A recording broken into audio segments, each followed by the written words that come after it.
Tonight I'm going to be talking about how to produce a non-union commercial from concept through delivery. And so I'm going to keep it very simple, very brief. I'd like to reference Michael Scott, who's one of my personal heroes. This sums up what it feels like to be an independent producer, if you can read it. And I knew exactly what to do, but in a much more real sense, I had no idea what to do. And I constantly feel that. Every time I produce a project, even though I've produced over 100 things, it's just, I learn new things each time. So there's always a challenge and always new things that I'm learning. The first thing when I get emailed or a phone call from a potential client is this question always pops up. How much is it going to cost me?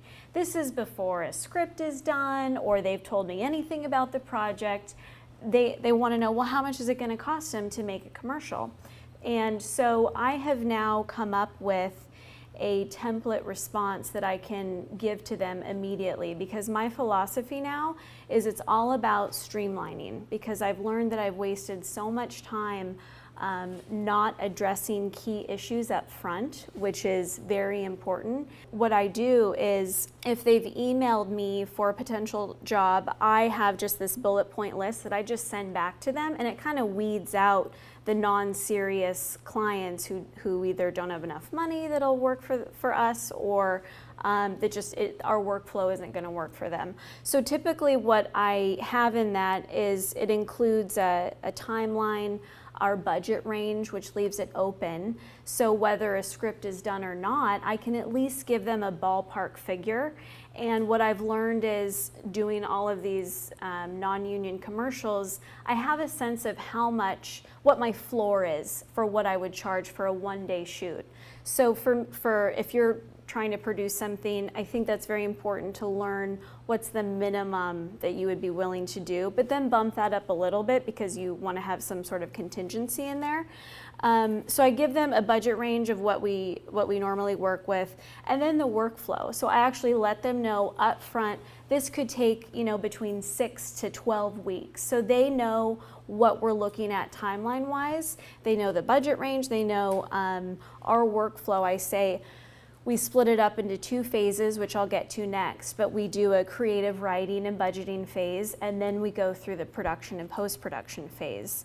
Again, so I'm addressing all of these issues right up front. I've learned that problems can arise with potential clients, or really with any crew or any project member you're working with, is when people are misinterpreting things. So that's where confusion happens, and you just want to nip that in the bud right away. Typically, my process is that I separate the project into 2 phases. Our phase 1 is creative writing and budgeting, and then phase 2 is the production and post-production. Normally, through my non-union commercial company, Knox Avenue, we do everything. Clients come to us to write the commercial, whether it's a 30-second spot that's going to go on TV, or a 2-minute spot that's going to go on Kickstarter, or a 6-minute spot that'll go on another crowdfunding platform. It's such a wide range, and we work on so many different types of videos. But we do the whole thing from A to Z. So just to talk a little bit about each phase in depth. So phase 1, the creative writing and budgeting. This is just a very high level, simple workflow of what happens. I attach a writer. So when the client approaches me, usually they give me a sense of the style of video they want, and they reference a video that they've seen that we've made before. So whether that's comedy or a more poignant and inspirational spot or a documentary, I know in my head, okay, this writer-director is the right person for this. That I have a pool, just a very small group of people that I work with over and over. So I check with them on their availability, their interest in the project, and I attach them to it. So I'm the one who decides what creative team I bring on board for this. So I attach the writer, then I have the client sign a writing contract. I used to do the production, writing, and post all in one contract, but I decided to split that up because a couple times a client decided not to move forward with the actual production. They just wrote it and they realized they didn't have enough money, or they just creative stuff changed in their company. And so that means that we still get paid for our work, the writing work, and the project can be done, and they can always come back to us at a later time to produce the video if they wanted to, if that makes sense. So I have the client sign a writing contract, and I have determined a set fee so that my group of creative writer directors knows. So they know for a script, this is how much they're going to get paid. It's for every project. It's a flat fee. Whether it's a 30-second spot or a 2-minute spot, they're going to get the same fee. There's the number of revisions included in that. So again, expectations are managed up front. The writer knows how many revisions they're going to need to do, and the client knows how many revisions they get in the process. And if they need more, they'll pay extra for it. So then I connect the writer on a conference call with the client. They talk specifics, and then we go through the phase of writing the script. And usually I create a calendar and we go back and forth, and usually it's 3 rounds of revisions. And so once the script is locked, I create a budget in either hot budget or showbiz budgeting. Those are very standard for commercial projects. Hot budget is cheaper. You pay $100 a year for a license. Showbiz, it was like $500 a few years ago, but they're totally different programs. Hot budget's in Excel. Showbiz budgeting is its own software program, but both work great. So once that phase is done, we move into phase 2, which is production and post-production. I have a client sign a separate contract for that because it's a separate set of to-dos and a whole different workflow, really. My typical process is that as soon as the contract is signed, I'll lock the shoot dates with the client. I'll make sure that they're available and my creative directors are available. So we have shoot dates locked, and then I'll immediately get crew on hold, the DP, production designer, key department heads on hold. And on a lot of these non-union stuff, I do the casting myself. So I've learned how to post stuff on LA Casting, which is very simple to use, and we get tons of submissions. I mean, for roles where we pay like between $200 to $500 a day, sometimes even extra work for like $60 for half a day, we get hundreds of submissions. It's a lot for me to weed through, to go through, but I found that on these non-union stuff, it's just easier for me to just do it, and then I'll have someone else actually run the audition sessions for me, because that's where, again, that eats up a lot of time that I should be doing something else. So I can have someone else run the auditions, record them, and then send those off to us for the director to review and make selects. So then I schedule. One thing that I've learned that I haven't always done in the past, that I just started doing maybe within the last 2 years, is schedule creative calls with department heads. So the writer-director who's on board for this, it's important for them to speak with each department head so that everyone is on the same page. I have found by mistakes in the past that a wardrobe stylist is pulling looks that are completely off from what the director had wanted or what the client wanted. And we had to, it wasted a lot of time and money. And so I've learned from my mistake that the director just needs to talk with everyone, just right off the bat. So the other thing I do in production is create a post calendar. Again, managing those expectations with the client. You want to determine a deadline with the client that works for them. Honestly, a lot of the times, post calendars are really hard to stick to unless you're working with a very high level client that's used to like broadcast deliveries that do work on very tight turnarounds. But a lot of the times on the non-union stuff, deadlines get shifted all the time. This isn't uncommon, and as long as you're just, keeping everyone in the loop and managing expectations, then you should be good to go. Just today, I was speaking with a client that, it took him 3 days to get it back to us with notes, but in the calendar, he was supposed to get us notes within a day. So I told him, I said, this does push the deadline because, because you didn't get back to us. And he was fully aware of that. He appreciated that I let him know. And so again, it's just about constant communication and those expectations. So then we shoot, which is I think the easy part, the fun part. We shoot the project and then we edit it. And that's also very fun. That's like where all the magic happens. And we do VFX graphics. I mean, I'm really hitting high level bullet points here. We do the sound design mix, color correction, and final delivery. Typically, again, I'm overseeing all of this on a non-union project through my company. If I'm working for another company, I'm not involved with post. I'm gonna talk a little bit more on this slide about these key takeaways. One thing that I have learned is that the creative really needs to match the budget. And this is very challenging to do. And this could be applied to anything. It's not necessarily a commercial. It could be for it could be for anything.